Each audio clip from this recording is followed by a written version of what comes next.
Welcome back from that 5-minute break. Good job. How we doing? I feel like we've already met.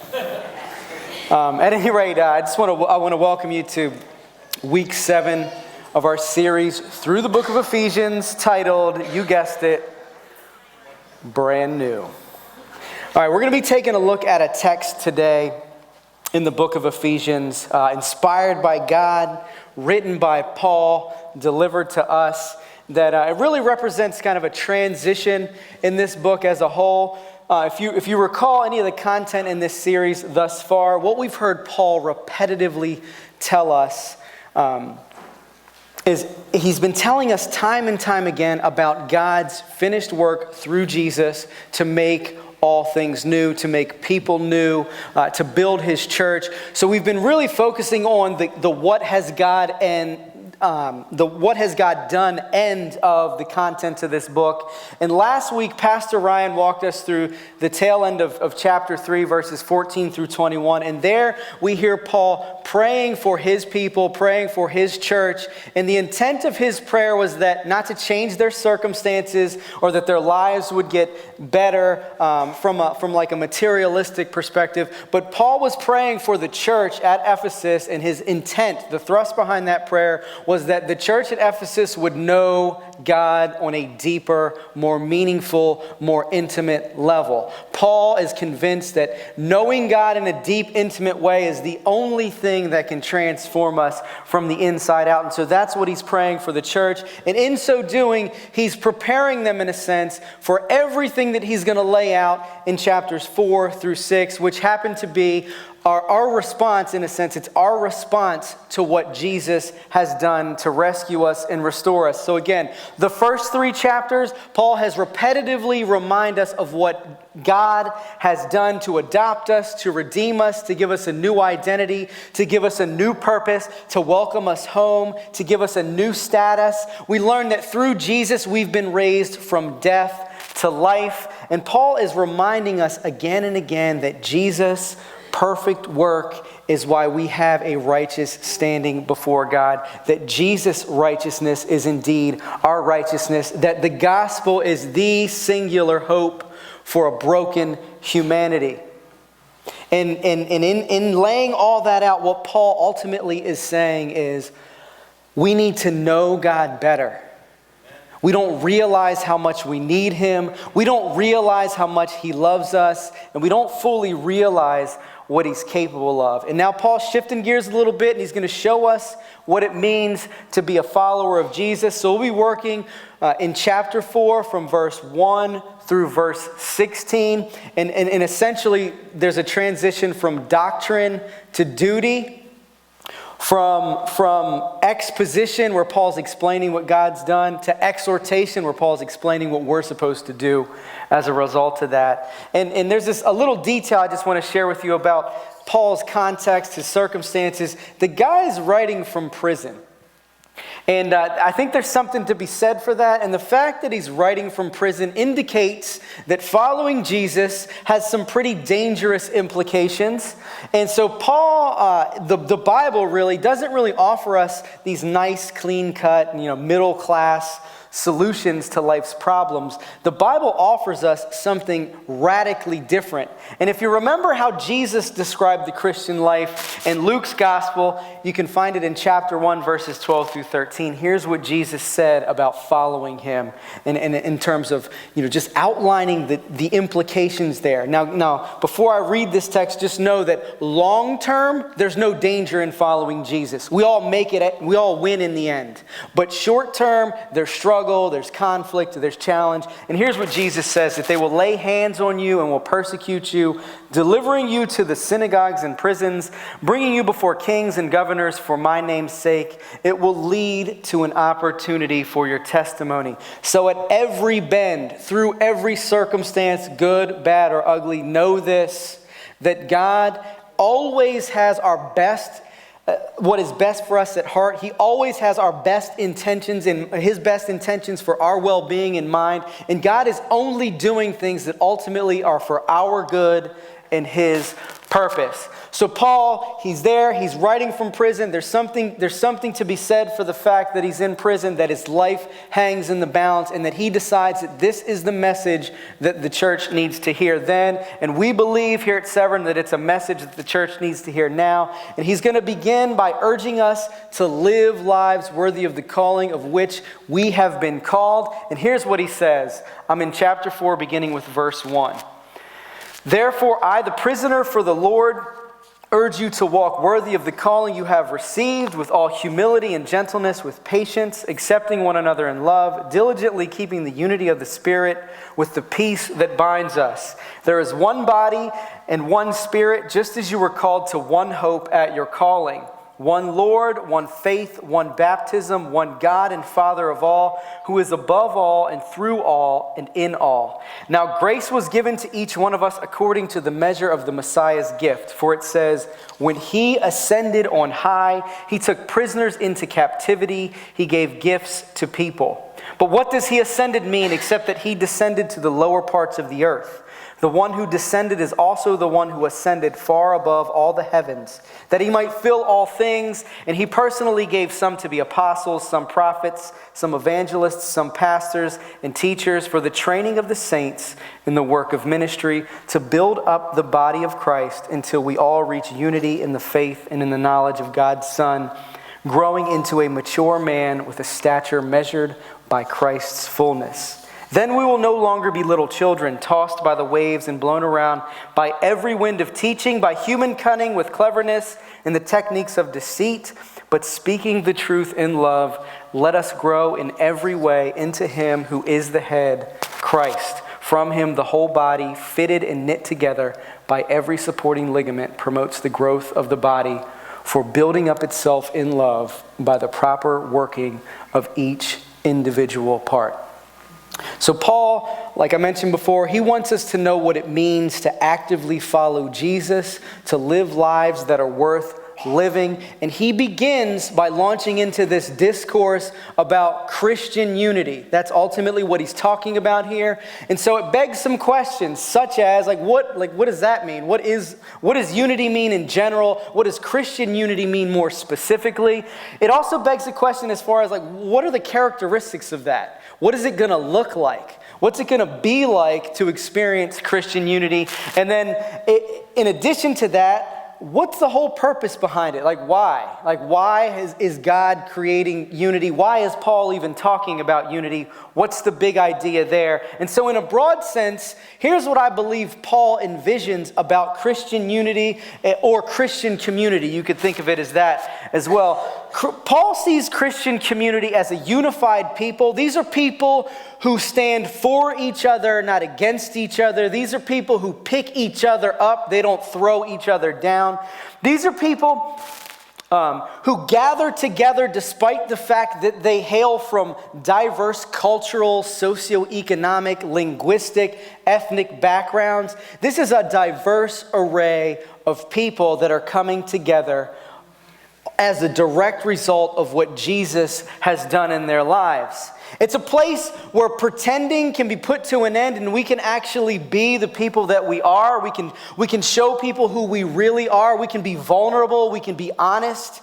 We can be open. We can hear the truth. We can speak the truth. We can do it openly and honestly with one another, because ultimately we love each other. We care about each other. We have each other's best interests in mind. This is what Paul envisions.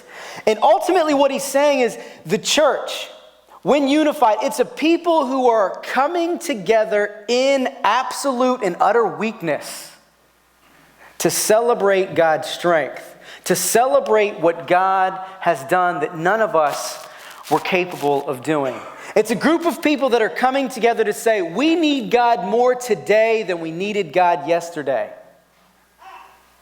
It's a group of people who are continually rediscovering the gospel, being reminded that we were so broken that God had to send his Son to die for us, yet God loved us so much that he sent his Son to die for us. So Paul envisions Christians who are united in this, that Jesus is our righteousness, our full and complete righteousness. That Jesus has bore the weight of all of our sin, not just some of it, absolutely all of it. And that's even like the deepest, darkest parts of it that some of us have never even told anyone about. It's all of it. And Paul is convinced that this unity, it has a starting point, and it starts with humility.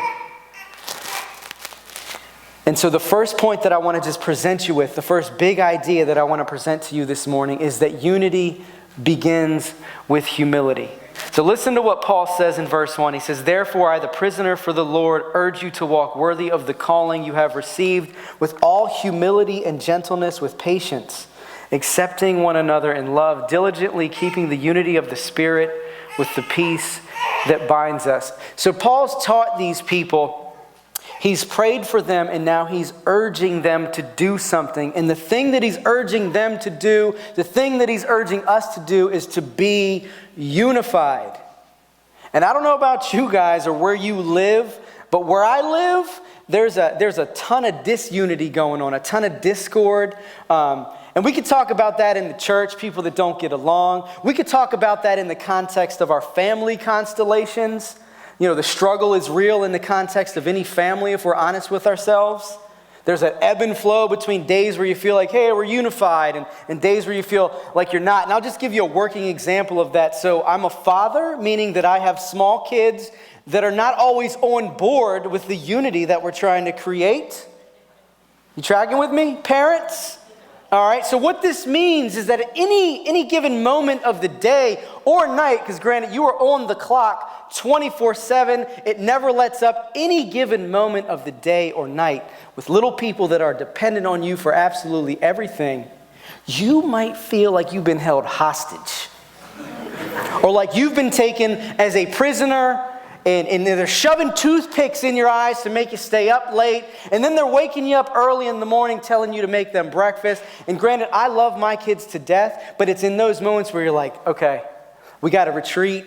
Where's my wife? Because we got to do this together. This is the only way we're going to win. All right, but the point I'm trying to make is we live in a broken world where disunity is a real thing that we experience. I mean, have you tuned in? We're in an election cycle. People are getting along real well. I mean, it's just smooth sailing. Everybody agrees with everybody. I mean, what I'm really saying is we draw lines. We pick a team. We play for that team. We hate all the other teams. Because in a sense, we're playing against all the other teams. And so Paul, he's telling us to be unified, to preserve unity, to fight for unity. And quite frankly, I think he's lost his mind because this is not an easy thing to do. It's not something that we can plausibly achieve, even on the small scale of our family structures, let alone the large scale of a country or a church. But Paul is urging us to be unified despite the disunity. So the question becomes, like, why? Like, why can't people just get along? Why can't people just be united? And I got somebody raising their hand in the back, and it's more of a rhetorical question. So I'm going to go into something there. Hopefully I'll answer that question. But here's why. First and foremost, we're broken. Right? Sin broke everything. It broke relationship. It broke us. And whereas we were created in God's likeness and image to be unified not only to God, but to other people and the world that God had created, all of that gets ravaged by sin. And so what the outcome is, we, by happenstance, we've become very self-centered, meaning that we're very focused on our wants, our needs, our desires. We associate value with things, and then we end up pursuing things that we think are valuable. We avoid things that we think don't have value. We gravitate towards things that are going to give us social status or credibility or an applause. We avoid things that are going to create a sense of conflict. So in other words, we gather with people who agree with us. We tend to avoid people who disagree with us because we're self-centered. We're trying to get something out of the relationships that we're navigating. We're not trying to bring something to the relationships that we're trying to navigate. We tend to be a very self-absorbed people. We live in an individualist culture where we're told to do you, do me, do whatever you want to do, but pursue you. Like that's one of the standing orders. And so we've grown to be very self-absorbed people. And what that translates to on one level is we have a hard time when we make mistakes. We have a hard time admitting that we've made a mistake. So even when we're wrong, sometimes we defend ourselves ad nauseum just because we don't want to be wrong. We want to feel like we're right. So ultimately, our self-centeredness, what it drives us to want is we want to feel important, we want to feel heard, we want to feel accepted, and ultimately we want to feel loved. And that's why unity is so hard, because there are people, I'm sure you're thinking of somebody that has made you feel unloved, unaccepted, invalidated, whatever the case may be. There are people in your life that you just don't want to do life with, if you're being completely honest. Because doing life with them is going to require that you get really, really vulnerable. And we don't do vulnerability well because we're self-centered. We look to protect ourselves before we look to serve other people.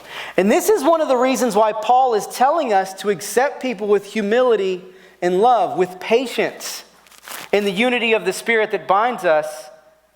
Because Paul wants us to know that the only way to connect with other people, the only way that we can be united as a church, as followers of Jesus, is if we start with humility.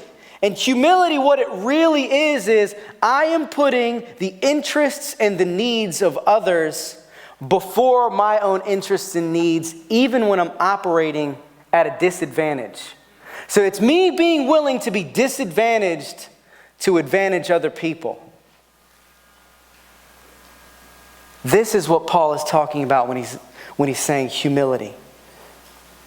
And he's not just saying, hey, it's a passive thing that you may or may not do any given day of the week. If you look at the Greek word that he uses there when he says urges, he's emphasizing the importance of us preserving unity, fighting for unity, striving toward unity. And it's a pour everything you got into upholding unity in the context of the church that God is building. It's a continuous, diligent action.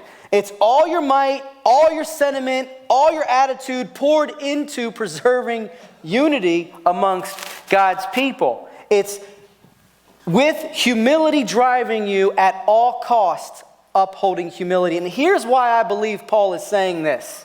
If we look at how Jesus exhibited humility, how Jesus ultimately pursued unity in the context of the people that he is drawing to himself, here's what we're going to run into. And Paul, he communicates with the church at Philippi in his letter to the Philippians. And one of the things that he says to them is he's urging them to imitate Jesus, to follow Jesus, to be like Jesus is what he's saying. And he says, do nothing out of rivalry or conceit. I think we all failed there, because I definitely have done everything, for the most part, out of rivalry or conceit. I want to feel important. I want to do things that are important. I want an applause. That's rivalry. That's conceit in a basic sense. He's saying, consider other people and their interests as more important than your own. Put the interests of other people first, even if it disadvantages you, even if it costs you something, even if it costs you everything. Paul says these things, and then he starts pointing to Jesus. And he says, look at Jesus fully accomplishing what I'm talking about. Look at Jesus fully accomplishing humility.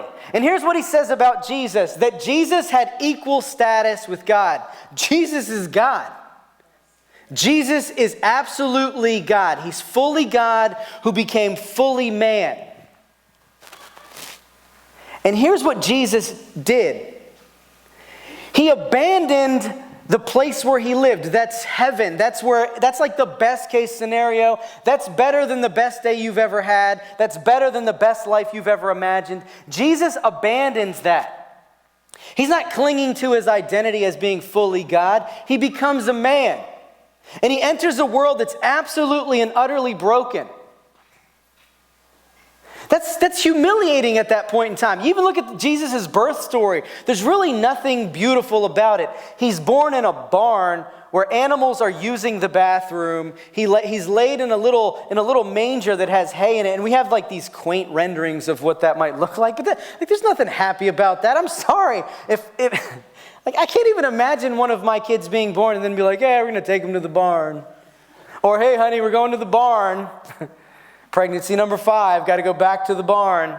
Like, that doesn't even make sense. Like, this is Jesus entering humanity, taking the status, the Bible says, of a slave and becoming human, putting on human flesh. Like, there's nothing beautiful about that. That's Jesus humbling himself, willing to be humiliated. And why? So that we can gain an advantage. And Paul goes on and he says, Jesus didn't just become human, he lives a perfect, obedient life. Like he does everything that the Bible requires of anyone who's ever lived. He does that. He fulfills the law, he fulfills the prophets, he fulfills all of the commandments, he leads a perfectly obedient life. And then to take it one step further, he doesn't just stop there, he dies what the Bible calls an obedient death. And it's not just any death. The Bible says that it's a selfless, obedient death, and the worst kind at that, a crucifixion. This is the kind of humility that has secured unity for God's church, for God's people. And it's very clear that we, in and of ourselves, are not capable of securing unity, nor are we capable of maintaining it in and of ourselves. But it is very clear that God is highly interested and has promised to uphold and maintain unity in his church. So the next time that you get wrapped around the axle or you're confused as to why people in the church are wrong or why they sound hypocritical or why people say things that hurt my feelings, or why people are continually doing things that are a poor reflection on me. The next time you get wrapped around the axle about that, preach the gospel to yourself. That you were in a pit and God pulled you out. And you have no business looking down in the pit and waving your finger to the people who are still there. And you have no business waving your finger to the people who were on the edge of that pit only because God pulled them out too. The next time you get wrapped around the axle about what people are doing to you, preach the gospel to yourself. And I'm not saying ignore it and don't deal with it, but first and foremost, preach the gospel to yourself, because your response to that type of behavior, the play that God gives you is forgive them. Forgive them. And the next time that you're looking at your failures in the eye, and you're coming to terms with the reality that you have dropped the ball, that I have dropped the ball, that we have all fallen short of the standard that God has set, the next time you come face to face with that, remind yourself that Jesus has never once asked you to justify yourself, but that Jesus has fully justified you through his righteous, perfect, finished work. Remind yourself that Jesus is not asking us to be perfect. He's telling us that he is going to perfect us. He's promised that. And he's only asked us to trust in his perfect work. Jesus is not asking us to be righteous. He's asking us to freely accept his righteousness as our own. Remind yourself that Jesus became utterly insignificant, dying a public, shameful, disgusting death so that you could have absolute significance. What Paul is saying is that the search for significance through the things that you do or don't do, or the relationships that you want to have and don't have, or the relationships that you do have, he's saying the search for significance through any other means is over. It ends in Jesus, because Jesus is giving us absolute significance. Here's the reality when it comes to unity in the church. Jesus has worked harder than we will ever work. And he's calling us to pour ourselves into preserving what he's guaranteed that he's going to preserve. He's just asking us to try. He's saying, try to live a life of humility. And when you fail, lean on your identity that's fully established in me. He's saying, try to be nice to people that hurt you. And when you fail, lean on your identity that's in me. He's saying, preach the gospel to yourself. Because that's the only thing that can change us from the inside out. And that's the only thing that can create the unity that the Bible talks about with regards to the church. And so ultimately, we're called to preserve unity. Because unity is God's plan for his people.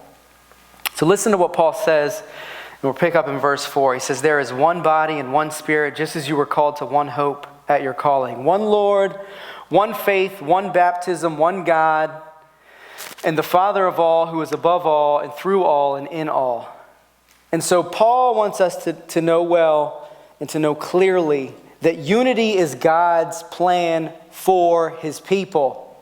And the reason why it's God's plan for his people is because God, the Father, the Son, and the Holy Spirit, the triune God, is the exemplifier of perfect love, of perfect oneness, of perfect unity, of perfect Christian community. God's identity is unity.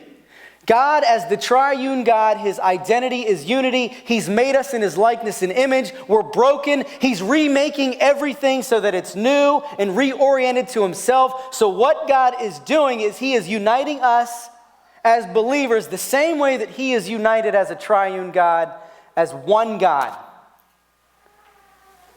So church, we are one people. And you'll hear the language that Paul uses. He talks about the church growing into the mature man. That's Paul talking about corporate church. He's not just talking about individuals. He's talking about individuals who together make up what is known as the church universal. So God, the Father, Son, and the Holy Spirit is the perfect image of oneness, of love, of unity. And here's the thing. What he's asking us to preserve in unity, it's not vulnerable or fragile. God, that's what God is. So there's no way that what God is building is going to be anything other than that. Now you may be thinking, well, you know what? I go to a real church that's filled with real people, and these people, they drive me nuts. Some of them are hypocritical. Some of them, I don't even know if they really believe the gospel. And I'm not saying you're wrong, you're right. And we'll get to that. Because the reality is, the struggle is real. We are this side of heaven living in a broken environment.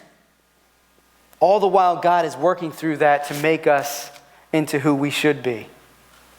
And so this truth, that unity is God's plan for his people, not only should it drive Christian community inside the church, it should also fuel the church's mission out there as we interact with people. Now, to paint a picture of that, we're going to go back to chapter 2 in Ephesians.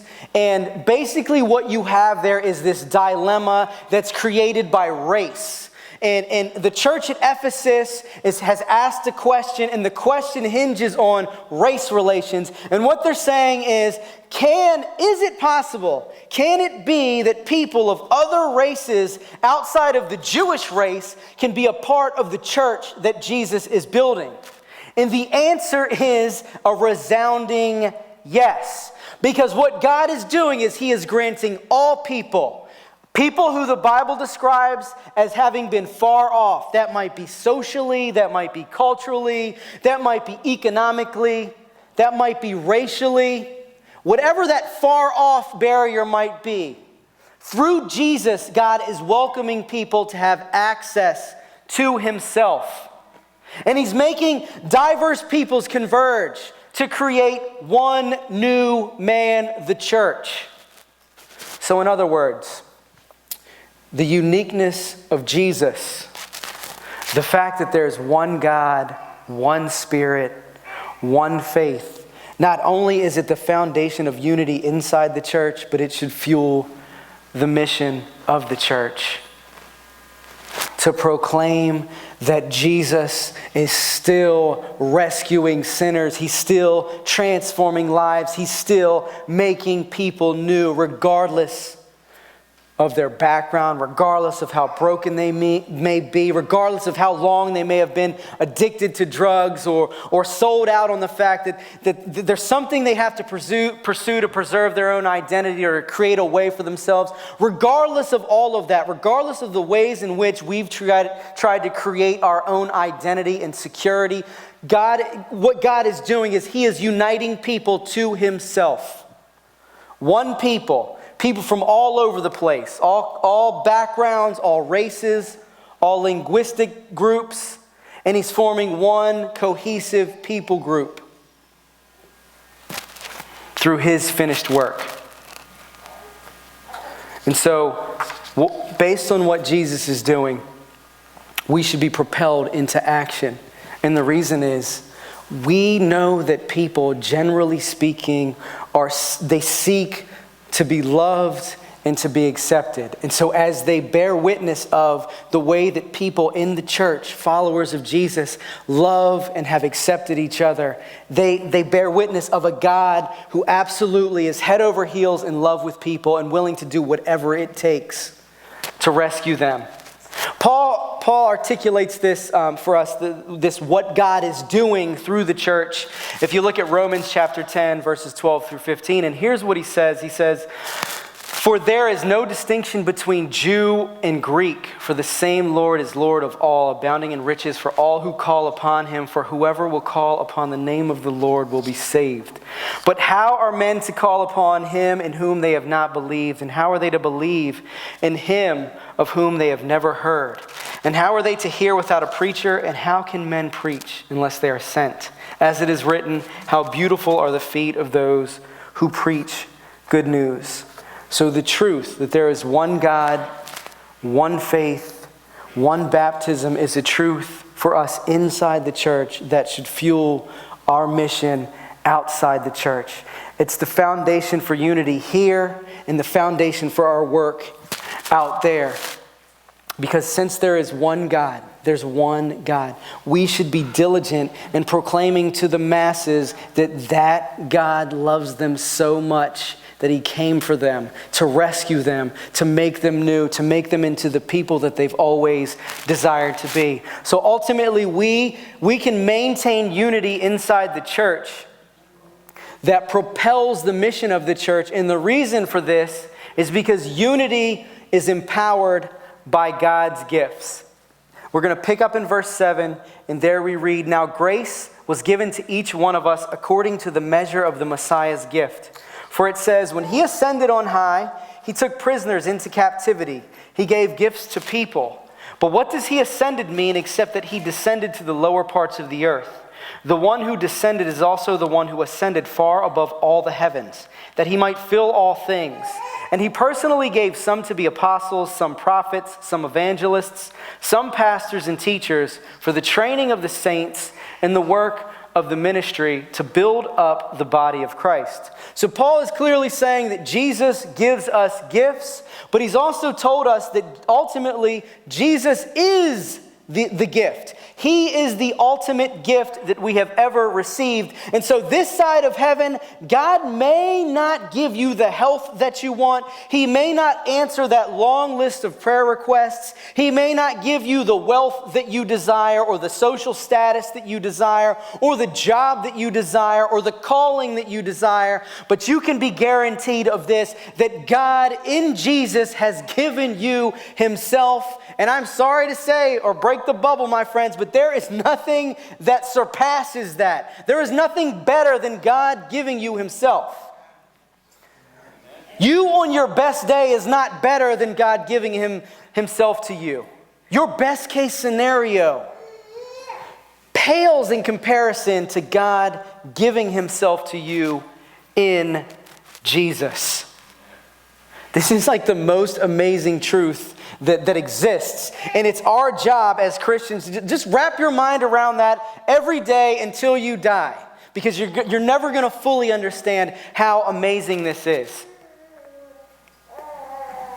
And there's this clear distinction that we can make as a result of what God is doing and giving himself to us. If you look at other religious practices, other religious systems, ultimately, unlike God, what you're going to run into, the God of the Bible, the God that we serve, you're going to run into gods who we could describe as takers. These are gods who give you a long punch list of things to do, of places to go, of people to see. And in so doing, what those gods are saying is, this is how you earn my love and acceptance.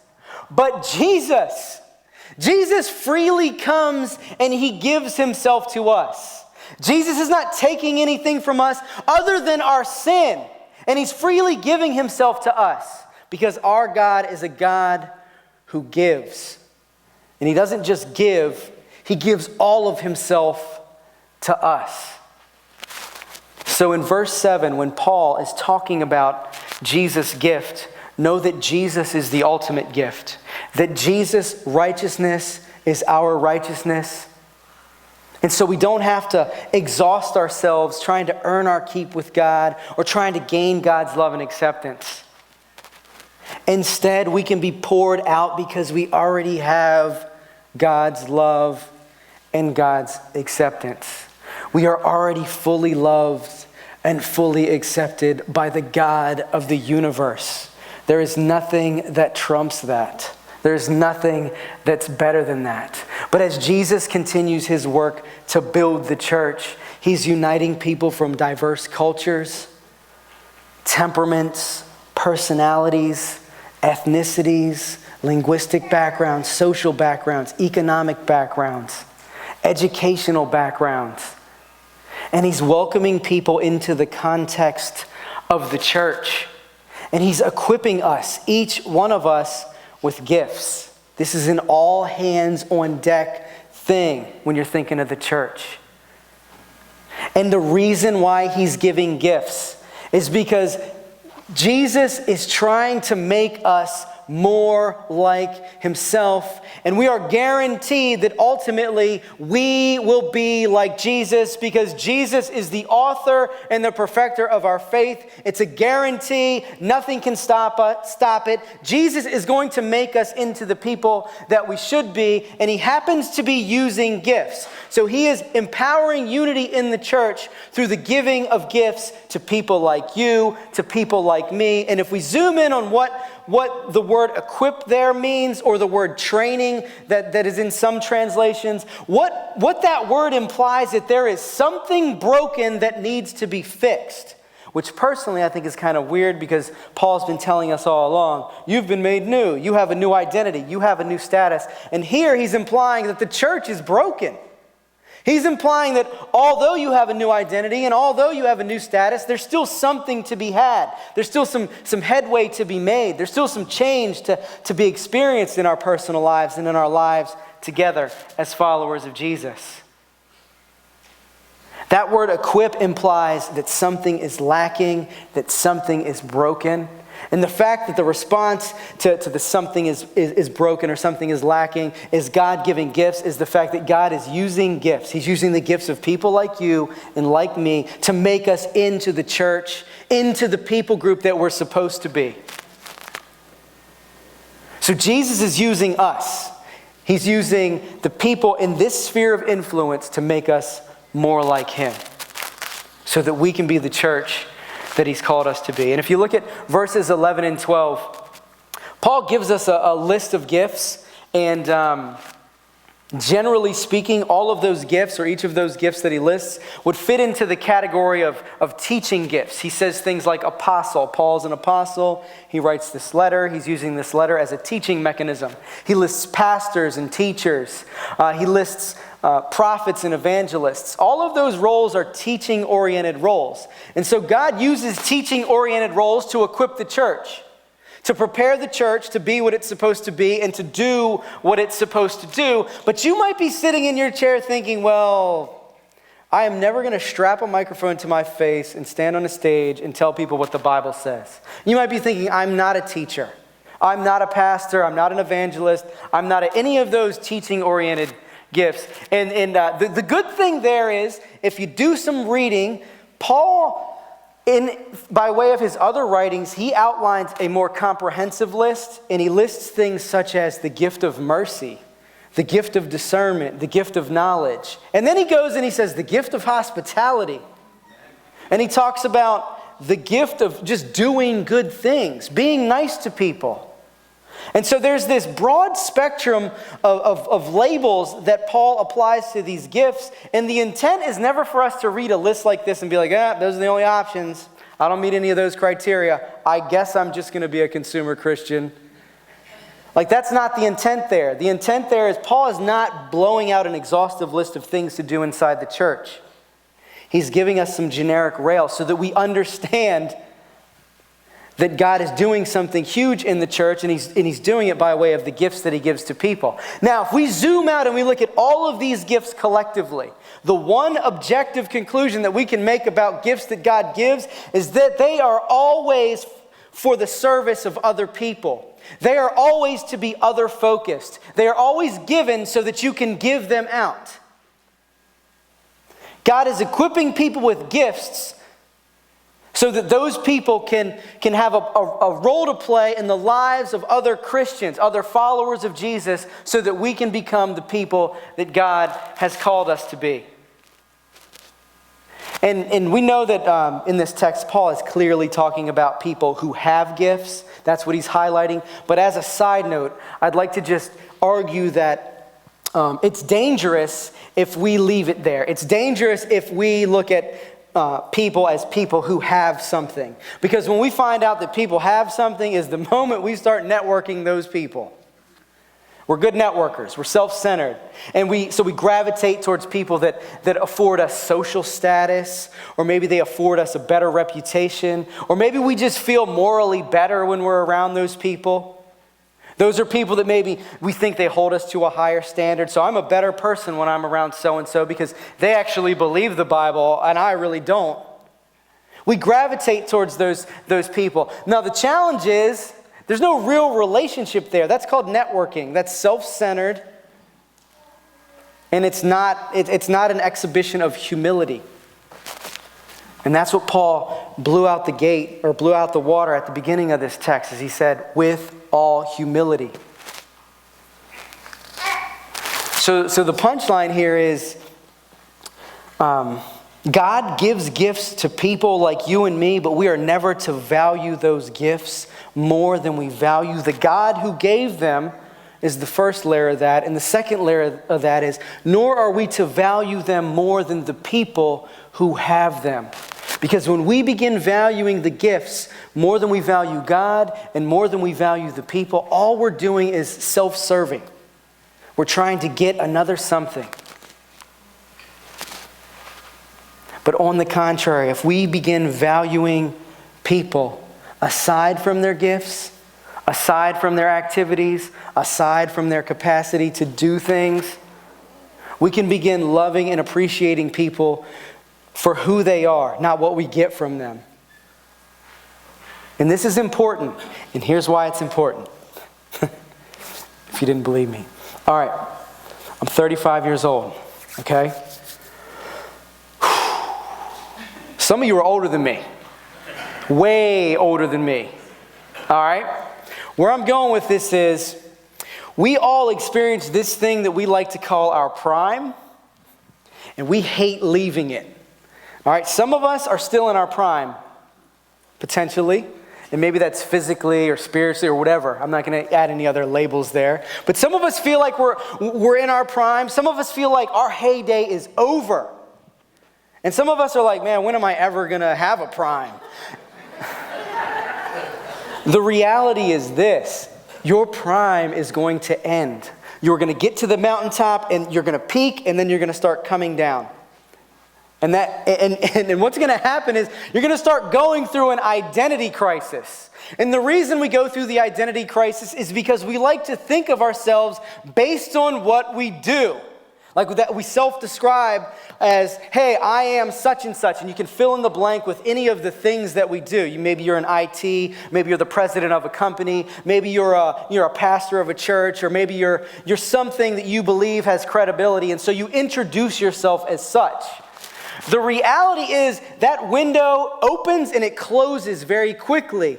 And that's the time during which you actually are that. You're actually doing that. And you're going to get to a point where you can't contribute the way that you previously contributed. And the question is, what are you going to do? What are you going to do? Are you going to believe that you're somehow less valuable, or you're less important, or you're less needed? Here's the thing, church. Our value is not based on our activity. Our value is based on our identity in Jesus. So when you're looking at those droopy cheeks and those wrinkles, and you're remembering what you did and kind of reconciling what you can't do, it's okay, because your identity is fully forged in the person and work of Jesus. It has nothing to do with your accomplishments or your failures, or how people perceive your accomplishments or failures, or how people quantify your contribution. It has nothing to do with that. It has everything to do with what Jesus has fully secured through his perfect work. Jesus is your identity. Your gift is nothing more than your activity. It's the thing that you get to do this side of heaven. It's Jesus who explains who you are. Your gift helps clarify what you do. It's as simple as that. And you are who Jesus says you are. Your identity is in your relationship with him. And your activity, the things that you do, should stem from that relationship, should be driven by that relationship, should be fueled or empowered by that relationship. So gifts are not meant to define us. Nothing else out there is meant to define us. Only Jesus is meant to define us. Gifts are intended for equipping people to become active agents in what Jesus is doing to build his church and to radically transform the world. Jesus equips people to play a role in building the church. This is an all-hands-on-deck movement that requires everybody. And you might be thinking, I don't know if you want to say that, because I don't think everybody fits the mold. And maybe you have a list of people that you really, they're just fringe people. You really don't want to do anything that's important with them because they let you down. The reality is this, that God is calling people, all kinds of people, all kinds of crazy, all kinds of weird. And when revival happens, it gets dirty and messy. And he's bringing all those people together and he's saying, you know what? I'm going to unite these people somehow. And we step back and we're like, there is no way you are uniting that. But that is what Jesus is doing. And as he does that, the burrs they're wiped off of us. Those rough edges are smoothed out. And we actually start believing the gospel. Because we see people that seem so lost and so out there change. But the big thing that we see is we see our heart change.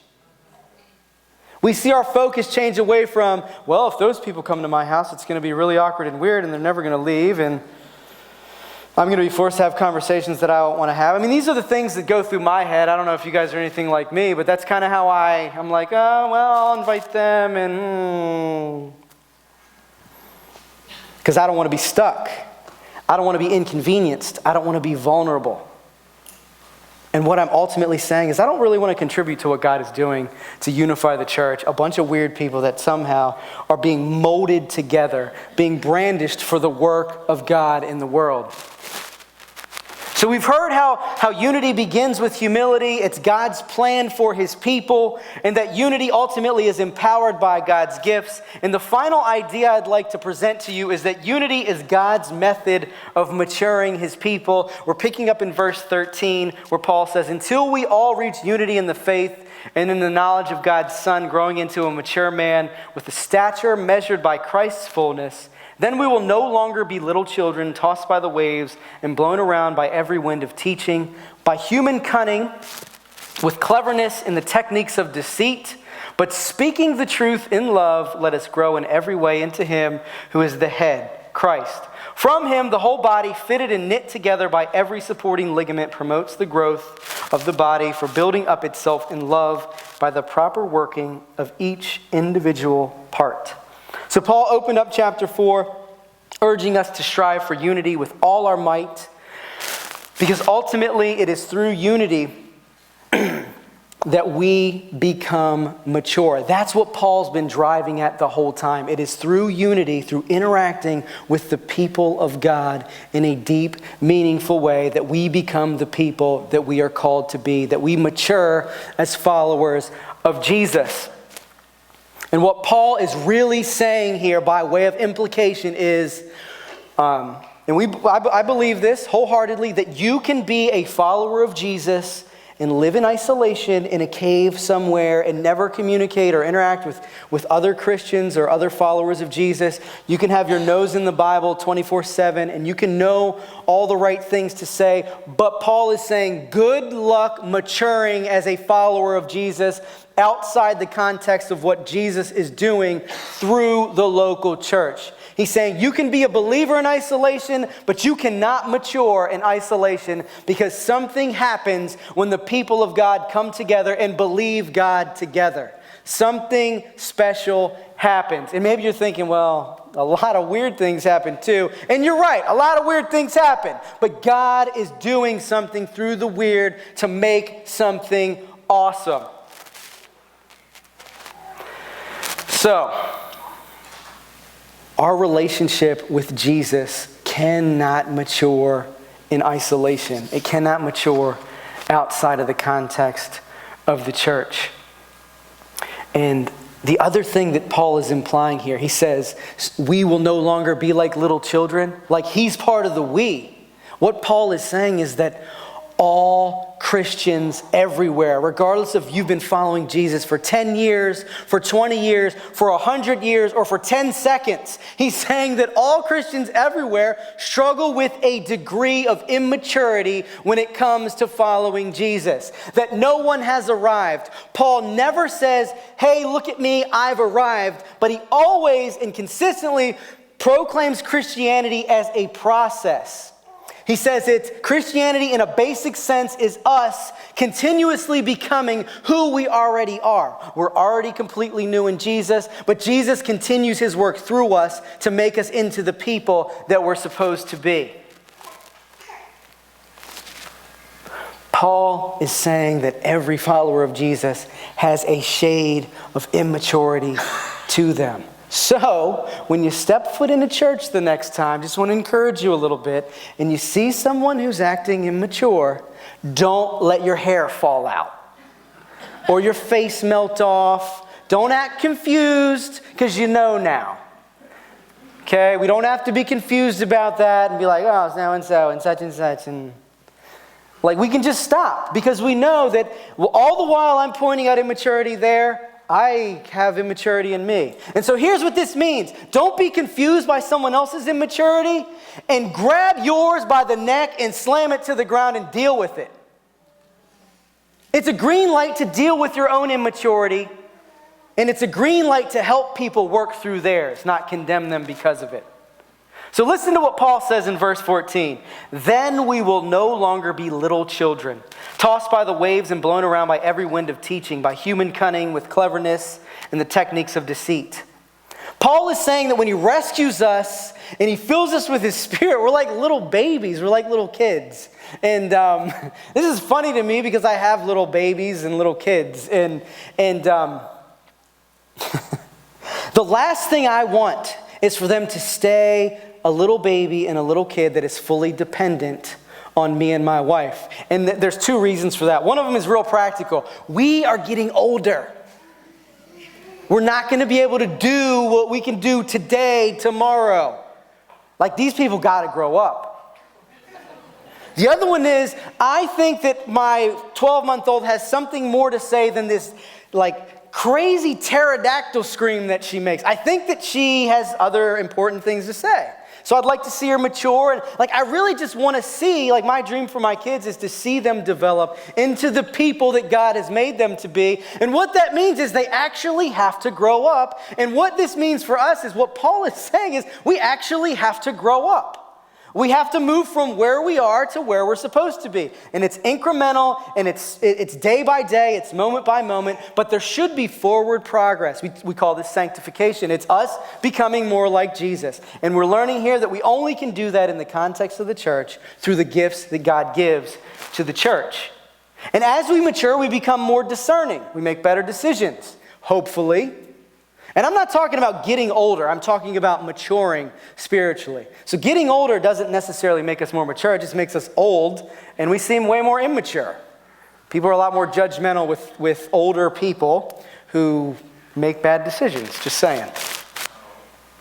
We become less self-conscious about the way that people are prodding us and poking us and making us feel bad or hurting our feelings. We're less focused on that and more focused on being a rock-steady follower of Jesus who is convinced that their identity is completely secure in what Jesus has done.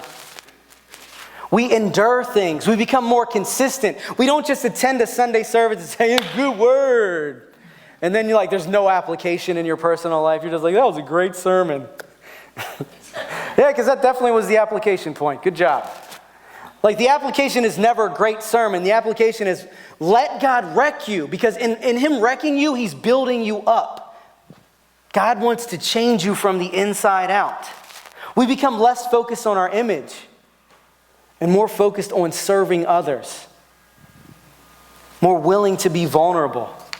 And this doesn't mean that we go around ignoring our circumstances. What it means is that we lean on God, we trust God through our circumstances, knowing that He always has our best interest at heart. He always has our good in mind when He's doing the things that He does and allows us to experience the things that we experience. So what Paul is highlighting here is that followers of Jesus are to a degree characterized by spiritual immaturity. So don't be surprised by other people's spiritual immaturity. Help them through it. And don't disregard your own. Work through it. And Paul tells us how we do that. And here's what he says in verse 15. He says, but speaking the truth in love, let us grow in every way into Him who is the head, Jesus. What this means, ultimately, is that we can't truly be united as followers of Jesus outside of Jesus' saving work and outside of us functionally speaking the truth in love to one another. And I'm talking absolute honesty that's enveloped in true love, care, and compassion. Speaking the truth in love is the Christian practice that Paul gives us as the means by which we can mature. Because here's the thing. Here's why the two go hand in hand. The truth without love is deadly. I mean, tell me you haven't been there. Somebody comes, they just lay into you and they're like, boom, here's why you're wrong. And you're like, can't even breathe. And that leaves you feeling hopeless. Like, what do you do after that? You're just like, man, that guy doesn't like me. And I'm broken. And now what? And then on the other hand, you got the nice people that are like, I really don't want to offend anybody, and I just want to encourage people, and I want to keep the peace. And so you're really, really nice, and what you end up doing is you're affirming everything that's wrong with people.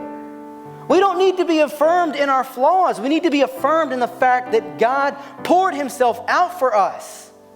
That's the only thing that I need to be affirmed in, is that God loves me so much, He's not going to let me slip away from Him. Truth without love is harsh because we're left with information that we can't even readily apply. And the love without truth, it leaves us hopeless because we don't even know what to deal with. We're just like, wow, I'm amazing. Unless you have the two together perfectly balanced, it doesn't work. And so I'm going to encourage you that there is not a person in this room that can do this. Like, this is impossible. This is mission impossible for us. And if you're like, no, I got this nailed, it's mission impossible for us. I'm convinced of that. There's not a person who knows how to do this the way that God does it. And here's why. We withhold the truth because we don't want to offend people. We don't want it to be reflected on us that we said the wrong thing or had the wrong conversation. Because the typical response for that is we perceive that person doesn't like us anymore because of something we said.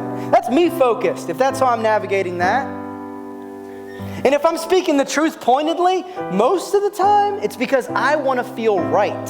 I want to prove a point. I want to be heard. And again, that's me focused on me, and that's wrong. That's not the truth in love. That's the truth without any inclination of love. And we do it this way because we're scared. We're scared of who we are. We haven't believed the gospel, and we need to hear it again. We're concerned with our well-being, but we don't know who to turn to take care of us. And because of our self-centeredness and our sin, we're not capable of speaking the truth in love. But let me tell you something that is going to just blow your mind, hopefully. The gospel is Jesus speaking the most gut-wrenching, honest, brutal truth that has ever been communicated to humanity.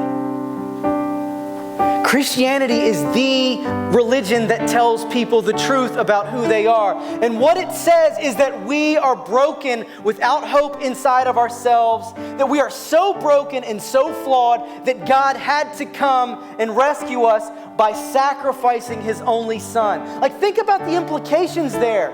When Jesus dies on the cross, He's telling you you are a worst case scenario. Your life's a train wreck. There's no hope. And the only way to create hope is I have to do this. It has to be done this way. And it's going to be painful and it's going to be brutal. Like, that is Jesus being blatantly honest. Yet at the same time, He is affirming for the world in the greatest way in which love has ever been affirmed, that He loves us so much that He was willing to die for us. The gospel is the perfect balance of truth and love.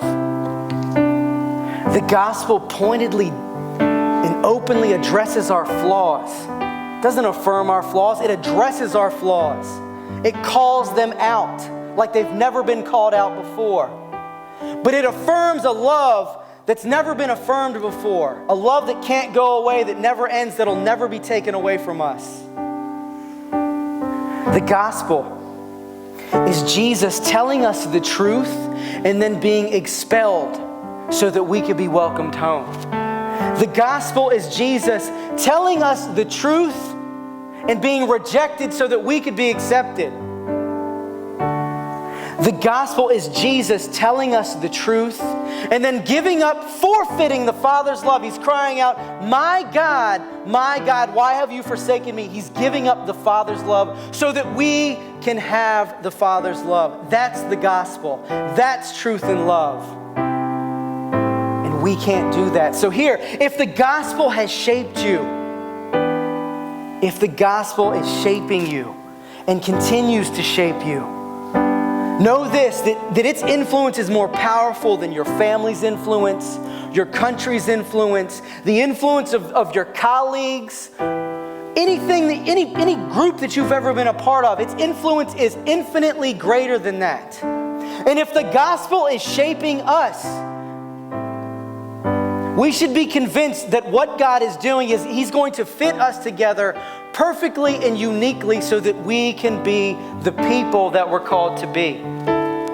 So if the gospel is shaping us, we can be united in every way to Jesus and grow into the people that we're called to be. That's all I